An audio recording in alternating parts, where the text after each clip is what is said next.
Hi all അസ്സലാമു അലൈക്കും, welcome back. ഇന്നത്തെ നമ്മുടെ ഒരു എഡാറ കോമ്പിനേഷനാണ് കേട്ടോ. നല്ല അടിപൊളി കിഴങ്ങും മത്തിക്കറിയാണ്. അപ്പോൾ ഒട്ടുമിക്ക ആളുകളും ചെയ്യുന്ന തന്നെയായിരിക്കും. എന്നാലും എൻ്റെ വീട്ടിൽ ചെയ്യുന്ന രീതി ആ ഒരു കോമ്പിനേഷനും കാര്യങ്ങളൊക്കെ നിങ്ങളൊന്ന് വീഡിയോ കണ്ടു നോക്ക്, എന്നിട്ടൊന്ന് ട്രൈ ചെയ്ത് നോക്കുക കേട്ടോ. അപ്പോൾ നമുക്ക് വീഡിയോയിലേക്ക് പോയാലോ. വീഡിയോയിലേക്ക് പോകുന്നതിന് മുന്നേ നിങ്ങൾക്ക് ചാനൽ ഇഷ്ടപ്പെടുന്നുണ്ടെങ്കിൽ പ്ലീസ് ഒന്ന് സബ്സ്ക്രൈബ് ചെയ്ത് സപ്പോർട്ട് ചെയ്യണേ. സബ്സ്ക്രൈബ് ചെയ്യുമ്പോൾ അതിൻ്റെ തൊട്ടടുത്ത് കാണുന്ന കുഞ്ഞു ബെല്ലൈക്കണിൽ ഓൾ എന്ന ഓപ്ഷൻ തന്നെ ക്ലിക്ക് ചെയ്യണേ. അപ്പോൾ നമുക്ക് കിഴങ്ങ് വേവിക്കാൻ വേണ്ടിയിട്ടുള്ള കിഴങ്ങും കാര്യങ്ങളൊക്കെ ഉമ്മ ഇതൊക്കെ കട്ട് ചെയ്ത് തൊലിയൊക്കെ കളഞ്ഞ് ചെറിയ പീസായിട്ട് കട്ട് ചെയ്തെടുക്കുന്നുണ്ട്.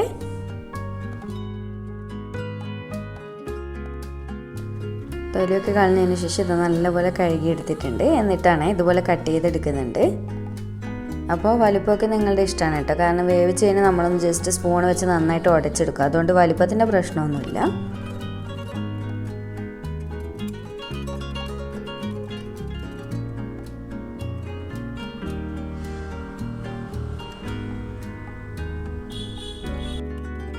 അപ്പോൾ കിഴങ്ങൊക്കെ ഇത് നല്ലപോലെ തൊലി കട്ട് ചെയ്തെടുത്തതിന് ശേഷം നന്നായിട്ട് വീണ്ടും കഴുകി വെള്ളമൊക്കെ കളഞ്ഞിട്ടാണ് ഈ ഒരു കുക്കറിലേക്ക് ഇട്ട് കൊടുക്കുന്നത്. ഇനി നമുക്കിതിലേക്ക് വേണ്ടത് പാകത്തിനുള്ള വെള്ളം ഒഴിച്ചു കൊടുക്കാം. നമുക്ക് കിഴങ്ങൊന്ന് വെന്ത് കിട്ടാനുള്ളത്. അതുപോലെ തന്നെ കുറച്ച് ആവശ്യത്തിനുള്ള ഉപ്പും കുറച്ച് മഞ്ഞൾപ്പൊടിയും മാത്രം ഇട്ട് കൊടുക്കുക കേട്ടോ. വേറെ ഒന്നും ഇതിൽ ചേർക്കേണ്ട. എന്നിട്ട് നന്നായിട്ട് മിക്സ് ചെയ്ത് കൊടുത്തതിന് ശേഷം നമുക്കിത് അടച്ച് വെച്ച് കൊടുക്കാം. ഇനി നമുക്കിത് വേവിച്ചെടുക്കണം. അപ്പോൾ ഓരോ കിഴങ്ങിനും ഓരോരോ വേവിൽ വ്യത്യാസം ഉണ്ടാവുമല്ലോ. അപ്പോൾ ചിലത് 5 വിസിൽ വേണ്ടി വരും, ചിലത് 4 കൊണ്ട് തന്നെ ആവും. അപ്പോൾ ഞാനിപ്പോൾ ഏതാണ്ട് ഒരു 4 അടിക്കുന്നുണ്ട്. എന്നിട്ട് ഫ്ലെയിം ഓഫ് ചെയ്ത് കൊടുക്കുന്നുണ്ട്.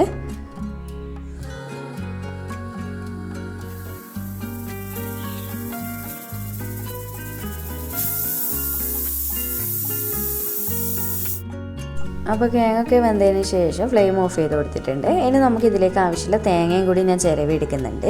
അപ്പോൾ ഞാനിപ്പോൾ അരമുറി തേങ്ങയാണ് എടുത്തിട്ടുള്ളത്. ഒരു തേങ്ങയുടെ പകുതി ഭാഗം ഉണ്ടല്ലോ, അത്രയ്ക്ക് മാത്രമേ നമുക്ക് വേണ്ടുള്ളൂ. അപ്പോൾ തേങ്ങയുടെ അളവ് എന്ന് പറയുന്നത് നിങ്ങളുടെ ഓരോരുത്തരുടെ ഇഷ്ടമാണ് കേട്ടോ. നിങ്ങളുടെ വീട്ടിലെ ടേസ്റ്റിനനുസരിച്ച് നോക്കിയിട്ട് മാറ്റം വരുത്തുക. പിന്നെ ഞാൻ എടുത്തിട്ടുള്ളത് ഒരു 2 മീഡിയം സൈസ് വലുപ്പമുള്ള ബോൾ വെളുത്തുള്ളിയാണ്. മുഴുവനായിട്ടുള്ള ബോൾ വെളുത്തുള്ളി എടുത്തിട്ടുള്ളത്.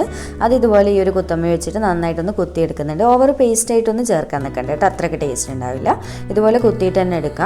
അപ്പോൾ ഇത് സൈഡിലുമ്പോൾ വറ്റൽമുളകും കുറച്ചെടുത്ത് വെച്ചിട്ടുണ്ട്. ഇനി നമുക്കിതിലേക്ക് കുറച്ച് കറിവേപ്പില വേണം, കടുക് വേണം. ഇതൊക്കെ നമുക്ക് കിഴങ്ങിലേക്ക് ലാസ്റ്റ് വെന്ത് കഴിഞ്ഞാൽ കാച്ചി പാരാനുള്ള ഐറ്റംസാണ് കേട്ടോ എടുത്ത് വെച്ചിട്ടുള്ളത്. അപ്പോൾ ഇതാ ഇത്ര ഐറ്റംസ് എടുത്ത് വെച്ചിട്ടുണ്ട്. വെളുത്തുള്ളിയൊക്കെ മസ്റ്റായിട്ട് ചേർക്കണം. കിഴങ്ങിൽ നല്ല ടേസ്റ്റാണ് കേട്ടോ അങ്ങനെ ചേർക്കുന്ന സമയത്ത്. അപ്പോൾ ഇനി നമുക്കിതെങ്ങനെ കാച്ചുന്നതെന്ന് നോക്കാം. ചിലവർ താളിച്ച് വയ്ക്കുക അങ്ങനെയൊക്കെ പറയട്ടെ. നമ്മുടെ കണ്ണൂർ സ്ലാങ്ങിൽ ഞാൻ പറയുന്നതെന്നല്ല, കാച്ചിപ്പയറിൽ. അപ്പോൾ ഈ ഒരു പാനിലേക്ക് ഞാൻ ആവശ്യത്തിന് വെളിച്ചെണ്ണയാണ് ഒഴിച്ചു കൊടുക്കുന്നത്. പകരം ഓയിൽ കൊടുക്കുക. വെളിച്ചെണ്ണയാകുമ്പോൾ ഒന്നുകൂടി ടേസ്റ്റ് കൂടും. അപ്പോൾ നിങ്ങൾക്ക് എത്രയാണോ വേണ്ട അതിനനുസരിച്ച് നോക്കിയിട്ട് ചേർത്ത് കൊടുക്കാം. ഇതുപോലത്തെ റെസിപ്പീസ് ഒന്നും നമ്മൾ ഇൻഗ്രീഡിയൻസിൻ്റെ അളവൊന്നും പറയേണ്ട ആവശ്യമില്ല അല്ലേ. ഇതൊക്കെ നമ്മളുടെ ടേസ്റ്റിനും ഇതിനൊക്കെ അനുസരിച്ച് നോക്കിയിട്ട് മാത്രം ചേർത്ത് കൊടുക്കാം. ഇനി ആവശ്യത്തിനുള്ള കടുകും കൂടി ചേർത്തിട്ട് നന്നായിട്ടൊന്ന് പൊട്ടിച്ചെടുക്കുക. അത്യാവശ്യം കുറച്ച് കടുകൊക്കെ ചേർക്കണം കേട്ടോ ഈ ഒരു കിഴങ്ങിലൊക്കെ കാച്ചിപ്പരുന്ന സമയത്ത്. കടുകൊക്കെ നന്നായിട്ട് പൊട്ടി വന്നതിന് ശേഷം നമ്മൾ എടുത്ത് വെച്ചിട്ടുള്ള വറ്റൽമുളകും അതുപോലെ തന്നെ കറിവേപ്പിലയും പിന്നെ വെളുത്തുള്ളി എല്ലാം കൂടി ഒന്നിച്ച് തന്നെ ഇട്ട് കൊടുക്കുക കേട്ടോ. കാരണം എല്ലാം കൂടി നല്ലപോലെ മൂപ്പിച്ചെടുക്കാനുള്ളതാണ്. എന്നിട്ട് നന്നായിട്ട് ഇതൊന്ന് മിക്സ് ചെയ്ത് കൊടുക്കുക. ചെറുതായിട്ട് നല്ല മണമൊക്കെ വരും.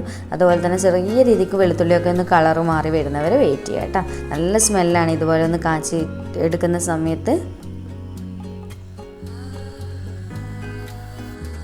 അതുപോലെ തന്നെ വേറൊരു കാര്യം പറയാൻ വിട്ടുപോയി. ഈ കിഴങ്ങ് എന്ന് പറയുന്നതിന് ചില നാട്ടിൽ കപ്പാന്ന് മാത്രമായിരിക്കുമല്ലേ പറയുക. അപ്പോൾ നിങ്ങൾക്ക് കൺഫ്യൂഷൻ ആവണ്ട കേട്ടോ. നമ്മുടെ നാട്ടിലൊക്കെ കിഴങ്ങ് തന്നെ ഒപ്പം പറയാം. അതുകൊണ്ട് ആ ഒരു രീതിക്ക് പറഞ്ഞതേ ഉള്ളൂ.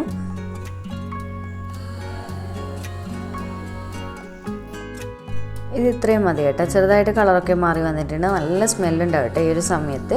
ഇത്ര ആയതിനു ശേഷം നമ്മൾ നേരത്തെ ചിരകി വെച്ചിട്ടുള്ള തേങ്ങ ഉണ്ടല്ലോ, അത് മുഴുവനായിട്ട് ഈ ഒരു സമയത്ത് ഇതിലേക്ക് ഇട്ട് കൊടുക്കുക. എന്നിട്ട് നന്നായിട്ടൊന്ന് മിക്സ് ചെയ്ത് കൊടുക്കുക.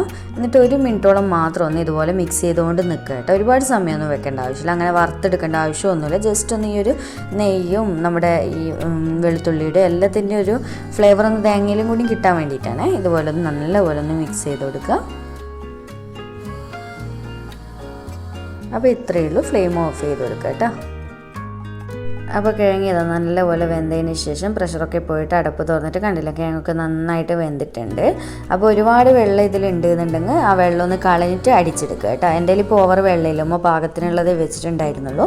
ഇനി നല്ലപോലെ ഇതൊന്ന് സ്പൂൺ വെച്ച് ഇതുപോലെ ഒരു നല്ല ഉറപ്പുള്ള സ്പൂൺ വെച്ചിട്ട് തന്നെ ഉടച്ചെടുക്കുക കേട്ടോ, എങ്കിൽ പെട്ടെന്ന് ഈസി ആയിട്ട് കഴിയും. അപ്പോൾ നന്നായിട്ടൊന്ന് ഉടച്ചെടുക്കുക, മുഴുവനായിട്ട് കട്ട ഉടച്ചെടുക്കട്ടെ. ചെറിയ ചെറിയ അവിടെ ഇവിടെയൊക്കെ കട്ടയായിട്ടുണ്ടാകുന്നത് നല്ല ടേസ്റ്റാണ് കേട്ടോ കടിക്കുന്ന സമയത്ത്. അപ്പോൾ ഇതുപോലെ ഉടച്ചെടുക്കുക. ഇനി നമുക്ക് നമ്മൾ നേരത്തെ റെഡിയാക്കി വെച്ചിട്ടുള്ള ആ ഒരു കാച്ചി പരാൻ വേണ്ടി വെച്ചിട്ടുള്ള സംഭവങ്ങളുണ്ടല്ലോ, അത് മുഴുവനായിട്ട് ഈ ഒരു സമയത്തേക്ക് ഇട്ട് കൊടുക്കുക. നന്നായിട്ട് ഉടച്ചെടുത്തതിന് ശേഷം മാത്രം ഇട്ട് കൊടുക്കുക കേട്ടോ. എന്നിട്ട് നല്ലപോലെ ഇതെല്ലാം ചേർത്തിട്ടൊന്ന് നല്ലപോലെ മിക്സ് ചെയ്ത് ജോയിൻ്റ് ആക്കി എടുക്കുക കേട്ടോ. നമ്മുടെ തേങ്ങയും വെളുത്തുള്ളിയൊക്കെ കിഴങ്ങിൻ്റെ എല്ലാ സൈഡിലും എത്തണം. ഉപ്പ് നോക്കുക കേട്ടോ, ലാസ്റ്റ് വേണമെന്നുണ്ടെങ്കിൽ കുറച്ച് പൊടിയുപ്പ് ഇട്ട് കൊടുക്കുക. അപ്പോൾ ഇത്രയേ ഉള്ളൂ, നമ്മുടെ കിഴങ്ങ് റെഡി ആയിട്ടുണ്ട്. ഇനി നമുക്കിതൊരു സൈഡിലേക്ക് മാറ്റി വയ്ക്കുക. എന്നിട്ട് കറിയുടെ കാര്യങ്ങൾ നോക്കാം. അപ്പോൾ കറി ഇതാ ഇവിടെ വെക്കുന്നത് എൻ്റെ അനിയൻ്റെ വൈഫാണ് കേട്ടോ. അപ്പോൾ മൺചട്ടിയിലാണ് വെക്കുന്നത്. അപ്പോൾ ആ പാകത്തിനുള്ള വെളിച്ചെണ്ണ ഒഴിച്ച് കൊടുക്കുക. ഓയിൽ ഏതാണോ നിങ്ങൾക്ക് താല്പര്യം അത് നോക്കിയിട്ട് ഒഴിച്ച് കൊടുക്കുക കേട്ടോ. അപ്പോൾ ഇതാ എണ്ണ ഇപ്പോൾ നന്നായിട്ട് ചൂടായതിന് ശേഷം ഇവിടെ കടുക് ഇട്ട് കൊടുക്കുന്നുണ്ട്. ഇനി കടുകൊന്ന് പൊട്ടി വരട്ടെ. അപ്പോൾ നല്ല മത്തിക്കറിയാണ് കേട്ടോ വെക്കുന്നത്. നല്ല ചെറിയ അടിപൊളി മത്തി കിട്ടിയിട്ടുണ്ട്. പിന്നെ ആവശ്യത്തിനുള്ള തക്കാളി, പച്ചമുളക് കാര്യങ്ങളൊക്കെ ഇവിടെ കട്ട് ചെയ്ത് വെച്ചിട്ടുണ്ട്. ഇനി കടുകൊന്ന് പൊട്ടി വരാൻ തുടങ്ങുന്ന സമയത്ത് കുറച്ച് ഉലുവയും കൂടി ഇട്ട് കൊടുത്തിട്ട് രണ്ടും കൂടി നന്നായിട്ടൊന്ന് പൊട്ടിച്ചെടുക്കുക. ഇപ്പം കടുക് ഉലുവയൊക്കെ പൊട്ടി വന്നതിന് ശേഷം കുറച്ച് ഉള്ളി, പിന്നെ നേരത്തെ കട്ട് ചെയ്ത് വെച്ച് തക്കാളി, പച്ചമുളക് കാര്യങ്ങളൊക്കെ ഇട്ട് കൊടുക്കുന്നുണ്ട്. പിന്നെ മുളക് കറിയിൽ പ്രത്യേകം ശ്രദ്ധിക്കുക, തക്കാളി നന്നായിട്ട് ഇടാൻ വേണ്ടി ശ്രദ്ധിക്കുക കേട്ടോ. എങ്കിൽ തന്നെ ഒരു കറിക്ക് നല്ല തിക്നെസ്സും കാര്യങ്ങളൊക്കെ ഉണ്ടാവും. അപ്പോൾ ഒരു 3-4 ഒക്കെ എടുക്കാൻ നോക്കുക വലുതാണെങ്കിൽ. പിന്നെ ഉള്ളി അങ്ങനെ ഓവർ വേണമെന്നില്ല, ചെറിയ പീസ് മതി. അതുപോലെ തന്നെ പച്ചമുളകും അത്ര മതി കേട്ടോ. നിങ്ങൾ എരിവ് നോക്കിയിട്ട് ചെക്ക് ചെയ്തിട്ട് നോക്കുക, 3-4 എത്രയാണോ നോക്കിയിട്ട് ചേർക്കുക.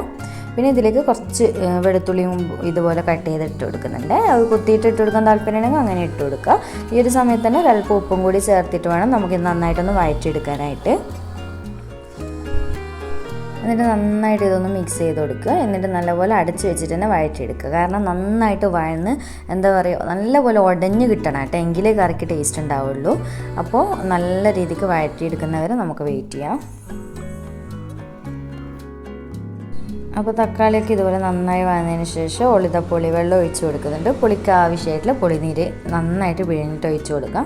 പിന്നെ മുളക് കറിയിലൊക്കെ അത്യാവശ്യം പുളിയൊക്കെ വേണം കേട്ടോ. എല്ലാം ടേസ്റ്റൊക്കെ നിങ്ങളെ ഇഷ്ടത്തിനനുസരിച്ച് നോക്കിയിട്ട് ചേർത്ത് കൊടുക്കാം. ഞാനിപ്പോൾ ചെറിയൊരു വ്ളോഗ് ടൈപ്പായിട്ട് ചെയ്യുന്നത് കൊണ്ട് തന്നെ അവർ ചെയ്യുന്ന റെസിപ്പി ഒന്ന് ഷൂട്ട് ചെയ്ത് നിങ്ങൾക്ക് കാണിച്ചു തരുന്നതേ ഉള്ളൂ. ഇനി ആവശ്യത്തിനുള്ള മുളക് പൊടിയും മഞ്ഞൾപ്പൊടിയും ഇട്ട് കൊടുക്കുക. അപ്പോൾ മുളക് പൊടി അത്യാവശ്യം ഇട്ട് കൊടുക്കുക കേട്ടോ. അത് നിങ്ങൾ എരിവുള്ള പൊടിയൊക്കെ ആണെങ്കിൽ അതിനനുസരിച്ച് ബാലൻസ് ചെയ്യുന്ന രീതിക്ക് ഇട്ട് കൊടുക്കുക. കുറച്ച് മഞ്ഞളും. എന്നിട്ട് നന്നായിട്ട് ഇതൊന്ന് മിക്സ് ചെയ്ത് കൊടുക്കുക. ഇനി നല്ലപോലെ തിളച്ച് വന്നതിന് ശേഷം മാത്രം മീൻ ഇട്ട് കൊടുക്കുക കേട്ടോ. ഇപ്പോൾ ഇത് നന്നായിട്ട് തിളക്കാൻ തുടങ്ങിയിട്ടുണ്ട്. ഈ ഒരു സമയത്ത് മീൻ ഇട്ട് കൊടുക്കുക. അപ്പോൾ നല്ല അടിപൊളി കുഞ്ഞു മത്തിയാണ് കേട്ടോ. നെയ്യൊക്കെയുള്ള മത്തിയാണെങ്കിൽ ടേസ്റ്റ് പിന്നെ പറയണ്ടല്ലോ മുളക് കറിൻ്റെ അല്ലേ. അപ്പോൾ നന്നായിട്ട് മീൻ ഇട്ട് കഴിഞ്ഞാൽ പിന്നെ ഓവർ സ്പൂൺ വെച്ച് അങ്ങനെ സ്പീഡിൽ ഹറിബറി ആയിട്ട് ഇളക്കാൻ പാടില്ല. മെല്ലെ ഒന്ന് ഇളക്കി കൊടുക്കുക. പിന്നെ കുറച്ച് കറിവേപ്പിലയും കൂടി ഇട്ട് കൊടുക്കുക. എന്നിട്ട് നമുക്കിതൊന്ന് അടച്ച് വെച്ച് കൊടുക്കുക. നല്ലപോലെ തിളച്ച് മീനൊക്കെ വെന്തൊന്ന് കുറുകി വരുന്നവർ വെയിറ്റ് ചെയ്യുക കേട്ടോ. ഫസ്റ്റ് കുറച്ച് സമയം ഒന്ന് അടച്ച് വെച്ച് കൊടുക്കുക. പിന്നെ അടപ്പ് തുറന്നിട്ട് ഫ്ലെയിം കുറച്ച് വെച്ചിട്ട് വേണം ഇത് വേവിച്ചെടുക്കാനായിട്ട്.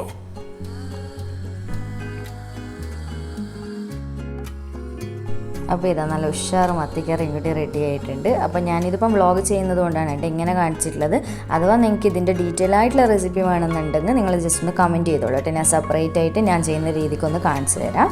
അപ്പോൾ എല്ലാം റെഡിയായെങ്കിൽ മത്തിക്കറിയൊക്കെ റെഡി ആയതിനു ശേഷം ഇത് നമ്മളെല്ലാം ടേബിളിൽ കൊണ്ടുവച്ചിട്ട് എല്ലാവരും കഴിക്കാൻ പോവാണ് കേട്ടോ. അപ്പോൾ സെർവ് ചെയ്ത് കൊടുക്കുന്നുണ്ട്. നമ്മൾ എല്ലാവരും ഒന്നിച്ച് തന്നെയാണ് ഭക്ഷണമൊക്കെ കഴിക്കാറുള്ളത്. എല്ലാവരും ഉണ്ട്. ഇപ്പോൾ ഞാൻ ഇപ്പോൾ ഷമ്മുവിൻ്റെ വീട്ടിലാണ് ഉള്ളത്. അപ്പോൾ അനിയനുണ്ട് നാട്ടിൽ. അപ്പോൾ അനിയൻ, വൈഫ്, അവരുടെ ഫാമിലി, അതുപോലെ തന്നെ ഉമ്മ, വേറൊരു അനിയനുണ്ട്, പിന്നെ ഷമ്മു, നമ്മൾ എല്ലാവരും കൂടി പെങ്ങളുണ്ട്. അങ്ങനെ എല്ലാവരും കൂടി ഒന്നിച്ച് കഴിക്കാൻ പോവാണ് കേട്ടോ. അപ്പോൾ നമ്മളിത് ഉച്ചക്കാണ് ഉണ്ടാക്കിയില്ല. നിങ്ങൾക്ക് ചായക്ക് കടിയായിട്ട് വേണ്ടിയിട്ട് ഉണ്ടാക്കുക, അതൊക്കെ നിങ്ങളുടെ ഇഷ്ടമാണ് കേട്ടോ. ഉച്ചക്ക് പിന്നെ ഒരു ദിവസം ചോറൊന്നും വെക്കാതെ ഇത് ഉണ്ടാക്കി എല്ലാവർക്കും ഭയങ്കര ഇഷ്ടമുള്ളൊരു കോമ്പിനേഷനാണ് കേട്ടോ. നല്ല അപ്പോൾ മത്തിക്കറി റെഡിയായിട്ട് കുറച്ച് സമയം കഴിഞ്ഞിട്ട് സെറ്റ് ആവും കേട്ടോ കുറച്ചും കൂടി.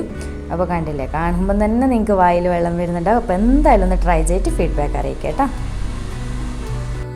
അപ്പോൾ വീണ്ടും ഒരു അടിപൊളി വീഡിയോ ആയിട്ട് കാണാം. Thank you.